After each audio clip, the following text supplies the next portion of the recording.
नमस्कार साथियों, स्वागत है दिव्य बल डिकोड पर। मैं हूं आर के सर। साथियों, न्यूज है कि 20 फरवरी 2026 को अमेरिका की सुप्रीम कोर्ट ने ट्रंप की वैश्विक टैरिफ नीति को रद्द कर दिया है। ये ट्रंप के लिए बहुत बड़ा झटका है। ये वहां की यूएसए की सुप्रीम कोर्ट ने 20 फरवरी 2026 को जो निर्णय दिया वो टैरिफ नीति को 6-3 के बहुमत से रद्द कर दिया। यानी ट्रंप के खिलाफ में 6 वोट और ट्रंप के पक्ष में 3 वोट। और इस कोर्ट में जज कौन कौन थे, उन जजों के नाम मैं बताना चाहता हूं। रॉबर्ट्स, सोनिया सोटोमोर, एलिना कांगन, नील गोरचस, एमी कोनी बेरेट और केंताजी ब्राउन जैक्सन। ये यहाँ पर एक दिलचस्प बात यह है कि इसमें जो जज थे वो लिबरल कंजर्वेटिव जस्टिस दोनों प्रकार के थे। फिर भी ट्रंप यहाँ पर इस पॉलिसी को लेकर हार गए और इन्होंने ट्रंप को ये हिदायत दी है कि जो तुमने एक एक्ट जो कि 1977 में बनाया था, इस एक्ट का नाम है international emergency economic power act, यानी आईईपी एक्ट, जो कि 1970 में बनाया गया था। ये आपातकालीन परिस्थितियों को ध्यान में रखते हुए इस एक्ट का उपयोग कर सकते थे। और देखिए एक मजे की बात, 1970 में एक्ट बना, किसी भी सरकार ने इसका उपयोग नहीं किया। ट्रंप ने एक मात्र छोटी सी चीज के लिए, टैरिफ के लिए, इस एक्ट का दुरुपयोग किया है, ऐसा कोर्ट ने कहा है। और इस एक्ट में कहीं पर भी टैरिफ नाम का और फेंटेनिल जो एक दवा का वो बार बार जिक्र करते हैं, उसका कहीं पर भी उल्लेख नहीं है कि इस एक्ट का उपयोग टैरिफ और फेंटेनिल दवा को रोकने के लिए किया जाए। लेकिन ट्रंप ने मात्र टैरिफ को बढ़ाने के लिए, एक बहाना करने के लिए इस एक्ट का दुरुपयोग किया और इस टैरिफ पॉलिसी को वहां की कोर्ट ने रद्द कर दिया है। इसलिए ट्रंप के गाल पर यह बहुत बड़ा तमाचा है और ट्रंप के लिए बहुत बड़ा झटका है। बस इसी की तिलमिलाहट में ट्रंप ने अब अभी ये घोषणा कर दी है कि मैं विश्व पर 10% टैरिफ और बढ़ाने जा रहा हूं। और ये उन्होंने एक हवाला दिया है 1974 के एक्ट का। और ये ट्रेड एक्ट ऑफ 1974 की सेक्शन 122, 132, 201 के तहत मैं विश्व के व्यापार असंतुलन को दूर करने के लिए विश्व के ऊपर टैरिफ बढ़ाने जा रहा हूं। और यहां पर मैं आपको बता दूं कि ये जो ट्रंप के खिलाफ में, जो ट्रंप ने 2025 में विश्व के ऊपर पहले तो 10% टैरिफ बढ़ाए, उसके बाद में इस टैरिफ को बढ़ाकर उन्होंने 50% कर दिया। और कई देशों को तो वो 200% और 500% टैरिफ बढ़ाने की धमकी देते रहे।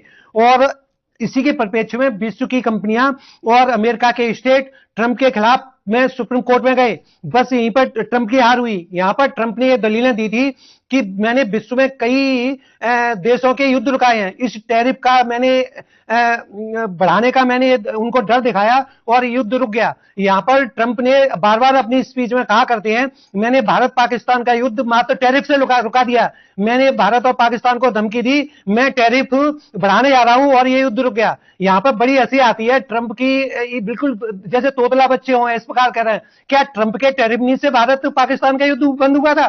भारत पाकिस्तान का युद्ध इसलिए बंद हुआ था कि भारत की ब्रह्मोस मिसाइल ने पाकिस्तान के कई सैनिक अड्डों को नेस्तनाबूद कर दिया, यानी पाकिस्तान की घिकी बन गई थी।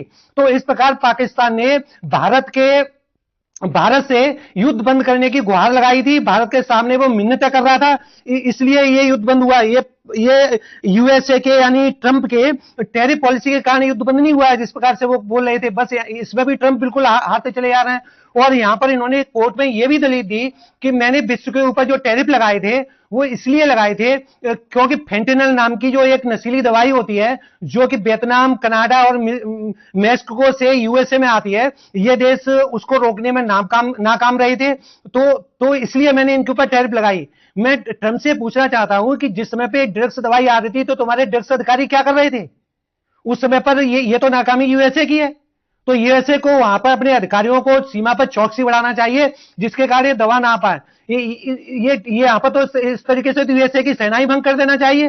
टैरिफ से ही सारे मामले करते रहो, मैं तुम्हारे ऊपर 500% टैरिफ लगा दूंगा, अतः ये मत करो, मैं 500% टैरिफ लगा दूं, ये मत करो। तो बस इसी इनकी टैरिफ पॉलिसी को ही वहां की कोर्ट ने रद्द किया है। और इसी बौखलाहट में उन्होंने विश्व के ऊपर नाना प्रकार के टैरिफ बढ़ाने की धमकी दी है। और यहां पर अब कंपनियां और वहां के स्टेट कोर्ट में गए हैं कि जो हमको नुकसान हुआ है इनकी ट्रंप की टैरिफ नीति से, हमको ये कंपेंसेशन रिफंड लौटाया जाए। और ये रिफंड की राशि वहां की स्थानीय अदालतें तय कर सकती है, उनको अधिकार है। तो ये मामला अब स्थानीय अदालतों में जाएगा और हो सकता है अमेरिका को $160 बिलियन जो विश्व को नुकसान हुआ है वो इतनी बड़ी राशि पूरे विश्व को वापस करनी पड़ जाए। तो इस प्रकार ट्रंप कि ये टैरिफ पॉलिसी चारों खाने बिल्कुल औंधे मुंह गिरी है और ये चारों खाने चित हो गई है। और यहां पर मैं ये भी बात बता दूं कि अमेरिका में 2026 में चुनाव होने वाले हैं, मिड टर्म के चुनाव हैं। यहां पर ट्रंप की पार्टी को बहुत बड़ा नुकसान हो सकता है। और जो ट्रंप बार बार 10% टैरिफ और ये बढ़ा दिए हैं और बढ़ाने की बात कर रहे हैं, इसके लिए चाइना ने यूएसए को धमकी दी है कि अगर ये टैरिफ और बढ़ाए गए तो हम यूएसए के सामान पर बहुत बड़ा टैरिफ लगा देंगे। और जो कुछ महत्वपूर्ण वस्तुएं हैं जो कि सेमीकंडक्टर जैसी चीजें चाइना से जाती हैं वो चाइना रोक सकता है। तो इससे यूएसए को बहुत बड़ा नुकसान पहुंचेगा, क्योंकि वहां की एप्पल कंपनी जैसी है, एप्पल कंपनियां हैं जो सेमीकंडक्टर ताइवान चाइना से भी मंगाया करती हैं। तो इस प्रकार से एप्पल के प्रोडक्ट महंगे होंगे और चाइना में महंगाई बढ़ेगी। और वैसे भी अमेरिका में वहां के उपभोक्ता महंगाई की मार से बहुत परेशान है, क्योंकि उन्होंने विश्व में टैरिफ लगा रखे हैं। तो वहां पर जितना भी विश्व का सामान पहुंच रहा है वो महंगी रेटों पर वहां के उपभोक्ता खरीद रहे हैं। और यहां पर यूएसए की जीडीपी 1-2% रह गई है मात्र, और पूरे विश्व में सबसे ज्यादा जीडीपी ग्रोथ करने वाला भारत है। जो भारत की जीडीपी इस समय 7-8% पर ग्रोथ कर रही है। और बस ट्रंप को इसी बात का मलाल है, क्योंकि वहां की जीडीपी नहीं बढ़ पा रही है। वैसे ट्रंप को वहां पर अर्थशास्त्रियों से सलाह लेनी चाहिए, फिर कोई कदम उठाना चाहिए, तब पूरे विश्व का विकास हो, यूएसए का हो। इस प्रकार से गली मोहल्लों की तरह से लड़ने से कोई समाधान नहीं निकलता। ये अर्थव्यवस्था है, ये कोई ये पति पत्नी का झगड़ा नहीं है। अर्थव्यवस्था अर्थशास्त्र से चलती है, न कि बातों से चलती हो। ये ज्वेलसी और घृणा से चलती हो। ट्रंप ज्वेलसी और घृणा से भरे हुए हैं। ऐसा राष्ट्रपति अमेरिका में कभी नहीं आया है जो अपने यानी विश्व पर टैरिफ बढ़ाता है तो उसका सबसे पहला असर यूएसए पे पड़ रहा है, यानी उसकी जीडीपी डाउन पड़ रही है, वहां के उपभोक्ता भी परेशान है। इसीलिए तो ये यहां से भारत नहीं गया कोर्ट, अमेरिका के ही स्टेट और वहां की कंपनियां ही कोर्ट गई हैं, मतलब वहां की जनता ही कोर्ट में गई है। तो इस प्रकार से वहां पर यूएसए में अपने ही लोगों से ट्रंप हार रहे हैं, है ना। तो इस प्रकार से ये जो करंट इशू है, इस प्रकार के करंट इशू जानने के लिए जुड़े रहिए दिव्य वर्ल्ड रिपोर्ट पर। धन्यवाद।